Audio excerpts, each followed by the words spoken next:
अगर मैं आपसे पूछूं हेल्दी खाना कौन सा है, तो आपके दिमाग में कौन कौन सी चीज़ें आएंगी?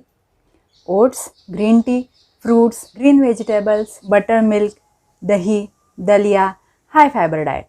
और अगर मैं आपसे पूछूं अनहेल्दी चीज़ें क्या हैं, तो आपके दिमाग में क्या आएगा?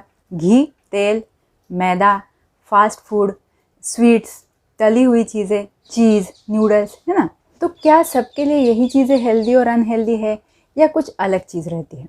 चलिए इसी टॉपिक पे आज इस वीडियो में हम लोग बात करेंगे और ये जानेंगे कि आयुर्वेद ने ऐसे क्या क्राइटेरियाज बताए हैं जिनके अनुसार आप ये डिसाइड कर सकते हैं कि एग्जैक्टली कौन सा खाना आपके लिए हेल्दी है और कौन सा खाना आपके लिए अनहेल्दी है। तो चलिए इस वीडियो को शुरू करते हैं।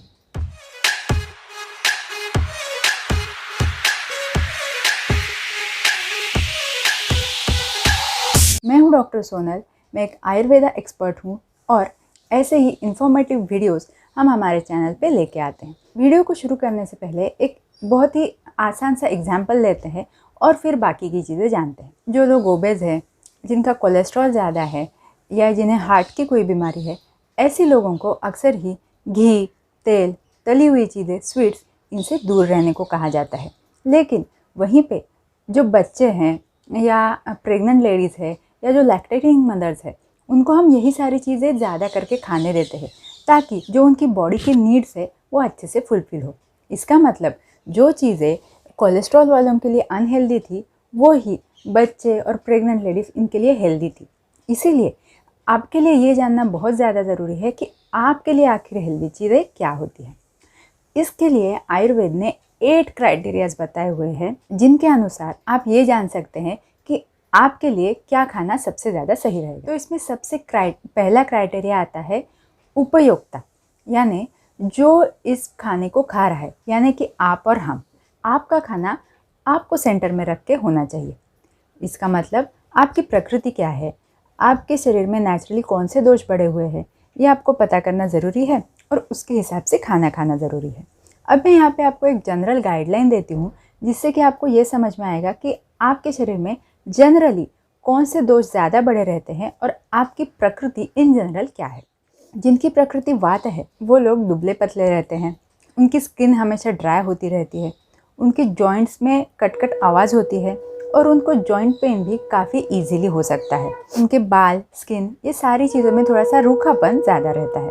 उनको मोशन जो है वो कम क्वांटिटी में होती है और थोड़ा सा कॉन्स्टिपेशन या कड़क मोशन होने की संभावना भी उन्हें ज़्यादा रहती है। मन से भी वो लोग थोड़ा सा चंचल रहते हैं। तो ऐसे लोग जो है वो वात प्रकृति के होते हैं।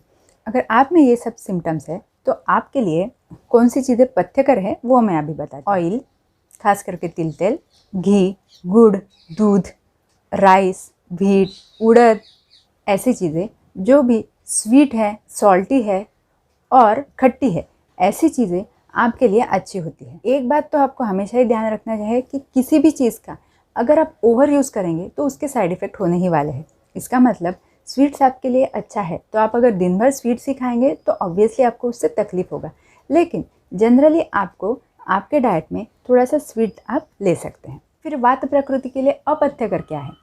तो ऐसे लोगों के लिए चना, स्प्राउट्स, छोले, दाल का ओवर यूज़ करना, ओट्स, यहाँ तक कि बटर मिल्क और ड्राई जो फास्ट फूड्स रहते हैं, ये सारी चीज़ें आपके लिए अनहेल्दी है। इनमें से किसी भी चीज़ का अगर आपको यूज़ करना है, खास करके स्प्राउट्स का अगर आपको यूज़ करना है, तो उसमें आप थोड़ा सा मसाला डाल के तड़का लगा के प्रॉपरली उसका यूज़ करेंगे तो आपके शरीर में वात उससे नहीं बढ़ेगा और आपको ईजिली डाइजेस्ट भी हो जाएगा। अब चलते हैं नेक्स्ट प्रकृति की तरफ, जो कि है पित्त प्रकृति। पित्त प्रकृति के लोग जो है वो मीडियम रहते हैं, ज़्यादा दुबले भी नहीं, ज़्यादा पतले भी नहीं। उनको acidity, rashes, acne, hair fall, ऐसी चीज़ें ज़्यादा होती है। लूज़ मोशन उनको थोड़ा जल्दी हो जाते हैं और चिड़चिड़ापन उनमें ज़्यादा रहता है, गुस्सा बहुत जल्दी से आ जाता है। तो ऐसे लोग जो है वो थोड़े पित्त प्रकृति के रहते हैं।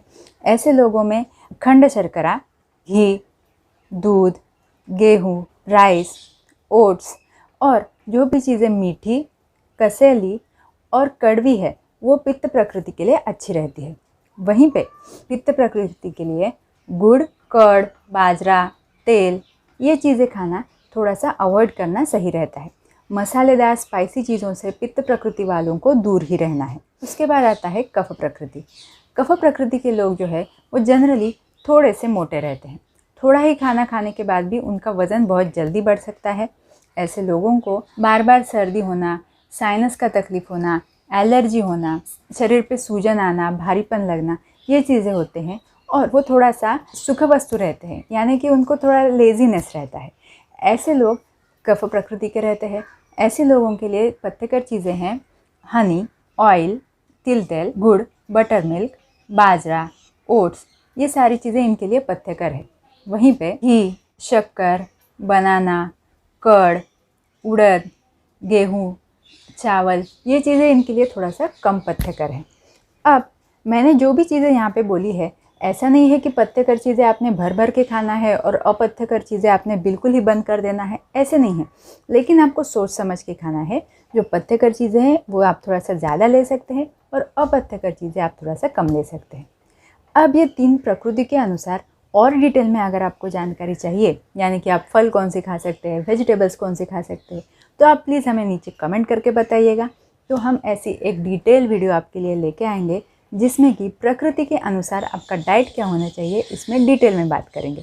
जो भी खाना आप खा रहे हो उसमें जो भी नेचुरल गुणधर्म है उनके बारे में आपने सोचना ज़रूरी है। फॉर एग्ज़ाम्पल, दूध जो है वो ठंडा रहता है और पचने को भारी रहता है। जब भी आपको भूख ज़्यादा नहीं है, ऐसी कंडीशन में आप सोचते हैं चलो आज मैं दूध पी के सो जाती हूँ, लेकिन ये आपके डाइजेस्टिव सिस्टम के ऊपर बोझ बन के काम करेगा। वैसे ही मूंग जो है वो पचने को लाइट रहता है। जब आपको ज़ोरों से भूख लगी है तब आप मूंग दाल का कुछ तो खा लोगे तो वो बहुत जल्दी पच जाएगा और आपको वापस से भूख लगेगी। बाजरा जो है वो थोड़ा हीटी रहता है, उष्ण रहता है। तो गर्मी के दिनों में और जिनके भी शरीर में पित्त ज़्यादा बढ़ा है उन्होंने बाजरे का इस्तेमाल सोच समझ के करना चाहिए। दही, आयुर्वेद के अनुसार अभिसंधि ये गुण दही में है। इसका मतलब वो अपने में वाटर को खींचता है। तो ऐसे में अगर आपके शरीर में थोड़ा सा आपको सूजन लग रहा है, भारीपन लग रहा है, तो ऐसे में आपको दही बिल्कुल भी नहीं खाना है। कहीं से भी आपको डिस्चार्ज हो रहा है, फिर वो नेज़ल हो या कहीं से भी डिस्चार्ज है, तो आपने दही खाना बिल्कुल ही अवॉइड करना चाहिए। ये कुछ एग्जाम्पल्स है खाने के गुणधर्मों के जो आपको याद रखना बहुत ज़्यादा ज़रूरी है। अब नेक्स्ट आता है करण। करण का मतलब संस्कार या प्रिपरेशन। कोई भी चीज़ जब हम रॉ फॉर्म में खाते हैं तो उसका गुणधर्म अलग रहता है, और उसके ऊपर जब हम संस्कार करते हैं या उसका कुछ डिश प्रिपेयर करते हैं तो उसके कुछ ना कुछ गुण जो है वो बदल जाते हैं। अब ये संस्कारों से कैसे बदलाव आता है? जो दही पचने को भारी था वो आपने मथा, उसका ताक बनाया, अब ये ताक पचने को लाइट हो गया। सिमिलरली राइस, व्हीट, ये चीज़ें जो है वो आप अगर भून के उनका इस्तेमाल करते हो तो वो पचने को थोड़ी सी आसान हो जाती है। जिन्हें भी इंडाइजेशन की प्रॉब्लम है वो भुनी हुई चीज़ों का इस्तेमाल करेंगे तो उनको ज़रूर इसमें फ़र्क महसूस होगा। किसी भी चीज़ को पकाने से उसमें थोड़ा सा सॉफ्टनेस आ जाता है, उसके फाइबर्स जो है वो भी थोड़ा सा सॉफ्ट हो जाते हैं। अब जिनको वज़न कम करना है, कॉन्स्टिपेशन है, कोलेस्ट्रॉल की प्रॉब्लम है, डायबिटीज़ है, इनमें रॉ चीज़ खाने का इम्पोर्टेंस बहुत ज़्यादा है। तो ऐसे लोग अगर सैलड्स, फ्रूट्स, ये चीज़ें रॉ फॉर्म में चबा के खाएंगे तो उनको बहुत अच्छा रिजल्ट मिलेगा उनके डिसीजेस में। वहीं पे जिनको IBS, gastric ulcer, duodenal ulcer, bloating या गैसेस बनना, गैस्ट्राइटिस यानी स्टमक के अंदर सूजन आ जाना, ऐसी कोई भी बीमारी है, उनको अगर वो रॉ फूड खाते हैं तो पेट में बहुत ज़्यादा डिस्कम्फर्ट और दर्द होने की संभावना है। तो ऐसे लोगों को फ्रूट्स हो, वेजिटेबल्स हो, उन्हें पका के ही खाना सही रहता है। तो इसलिए आपकी कंडीशन के अनुसार आपको ये डिसाइड करना है कि आपको पका हुआ खाना खाना है या बिना पका हुआ खाना खाना है। उसके बाद आता है संयोग या कॉम्बिनेशन। कुछ फूड्स ऐसे हैं जो एक दूसरे के कॉम्बिनेशन में आपको ज़्यादा बेनिफिट करते हैं, और वहीं पे कुछ फूड्स ऐसे हैं जो कि रॉन्ग फूड कॉम्बिनेशन से एक दूसरे के साथ आने से वो आपको भी तकलीफ़ करेंगे और एक दूसरे के जो गुण हैं उनको भी कम कर देंगे। इसके कुछ एग्जाम्पल्स जानते हैं। अगर आपको पित्त है या एसिडिटी है, ऐसी कंडीशन में आपने दूध और उसमें खंड शर्करा डाल के लिया तो आपको पित्त कम करने में मदद होगी। किसी को अगर कफ की तकलीफ़ें हैं, सर्दी का मौसम है, तो ऐसी कंडीशन में तिल और गुड़, इनका अगर आप कॉम्बिनेशन करते हो तो आपको उसमें काफ़ी अच्छा रिजल्ट मिल सकता है, क्योंकि तिल और गुड़ दोनों भी गर्म है और एक दूसरे को कॉम्प्लीमेंट करते हैं। जिन्हें भी कॉन्स्टिपेशन है, वात प्रकृति है और वात की कोई भी बीमारी है, तो ऐसे लोगों को थोड़ा सा दूध गर्म करके उसमें 1 चम्मच अगर आप घी मिला के लेते हैं तो आपके शरीर का वात दोष कम होने में बहुत ज़्यादा मदद मिलती है। कुछ कुछ फूड कॉम्बिनेशंस आपके किसी डिसीज़ के लिए अच्छे रहते हैं। फॉर एग्जांपल, पोहे के साथ अगर आप लेमन लेते हो तो पोहे का आयन जो है वो लेमन के विटामिन सी की वजह से ज़्यादा अच्छे से एब्सॉर्ब हो जाता है। वैसी ही चीज़ दाल, राइस और लेमन के लिए है। दाल में प्रोटीन्स है, राइस में कार्बोहाइड्रेट्स है, और उसमें अगर आप लेमन ऐड कर देते हो तो उसमें विटामिन भी चले जाते हैं, फॉलिक एसिड भी चला जाता है, और आपका खाना एक कंप्लीट फूड कॉम्बिनेशन होता है। अब बैड फूड कॉम्बिनेशंस जैसे कि दूध और फिश, दूध और फ्रूट्स, चाय और पोहा, घी के साथ हनी, जो लेना आयुर्वेद में पूरी तरह से मना किया हुआ है। तो ऐसे रॉन्ग फूड कॉम्बिनेशन से आपको बच के रहना है। अब नेक्स्ट पॉइंट है राशि। राशि यानी कि क्वांटिटी। किस क्वांटिटी में खाना खाना आपके लिए सही है, तो उसके लिए हमने एक स्पेशल डेडिकेटेड वीडियो बनाई हुई है। उसमें आपको खाना खाने के क्वांटिटी के बारे में डिटेल में जानकारी मिल जाएगी। वो वीडियो का लिंक मैं आपको डिस्क्रिप्शन में और ऊपर आई बटन पे प्रोवाइड कर दूंगी। वो वीडियो आप जाके ज़रूर चेक कीजिएगा। अब नेक्स्ट आता है देश, यानी कि आप कहाँ रहते हो। ये भी बहुत ज़्यादा इम्पॉर्टेंट है, खास करके जब आप किसी दूसरे क्लाइमेट में रहते हो और सडन अलग क्लाइमेट में कुछ दिनों के लिए आते हो, तब ये चीज़ों का आपको ज़्यादा फ़र्क महसूस होगा। अगर आप कोस्टल एरियाज़ में रहते हो जैसे कि मुंबई, वहाँ पे क्लाइमेट जो है वो थोड़ा सा डैम्प रहता है और बार बार पसीना आते रहता है। ऐसी क्लाइमेट में आपको आपके डाइट में लिक्विड्स रखना ज़रूरी है, लेकिन वहाँ पे जो भी कफकर चीज़ें हैं उनका इस्तेमाल आपको थोड़ा सा कम करना है। ड्राई और हॉट एरिया जैसे कि राजस्थान में होता है, वहाँ पे पानी तो पीना ज़रूरी है ही, लेकिन स्पाइसी चीज़ें आपको कम लेना चाहिए। घी का इस्तेमाल वहाँ पे आप ज़रूर कर सकते हैं। ड्राई और कोल्ड एरिया जैसे कि नॉर्थ इंडिया में है, पंजाब, कश्मीर, हरियाणा, वहाँ पे आपको डाइट में सूप्स का इस्तेमाल करना ज़रूरी है। स्पाइसी चीज़ें वहाँ पे ऑलरेडी लेते हैं कि वहाँ पे घी और बटर से ऑयल का अगर आप इस्तेमाल करते हैं तो आपका कफ भी नहीं बढ़ेगा। अब काल यानी कि सीज़न, तो सीजनल फ्रूट्स जो है, वेजिटेबल्स जो है वो आपको खाने ही खाने हैं। आजकल सभी सीजन्स में सभी चीज़ें अवेलेबल रहती है, लेकिन उनके जो ओरिजिनल सीजन्स रहते हैं वहाँ पे वो फ्रूट्स या वो वेजिटेबल्स ज़्यादा अच्छे रहते हैं। तो स्पेसिफिक सीज़न के अनुसार अगर आप खाएंगे तो आपको उसमें प्रॉपर न्यूट्रिशन मिलने की संभावना ज़्यादा है। आपका एज क्या है, आपकी लाइफ में क्या स्टेज है, उसके अनुसार भी आपने खाना खाना चाहिए। फॉर एग्ज़ाम्पल, जो भी छोटे बच्चे हैं उनको हमें ऐसा खाना देना है जिससे कि उनका मेटाबॉलिक रेट जो कि ज़्यादा रहता है उसको ये खाना कॉम्प्लीमेंट करे। छोटे बच्चों में अगर आप रॉ सैलड्स और फ्रूट्स ऐसी चीज़ें देते गए तो उनको जितना चाहिए उतना न्यूट्रिशन नहीं मिलेगा, क्योंकि उनके डाइट में कार्बोहाइड्रेट्स, प्रोटीन्स और फैट्स भी रहना बहुत ज़्यादा ज़रूरी है। टीनेजर्स या प्यूबर्टी एज के जो बच्चे हैं उनमें भी मेटाबॉलिक रेट ये सडन बढ़ता है, तो उन्हें भी आपको पूरा प्रॉपर खाना देना चाहिए।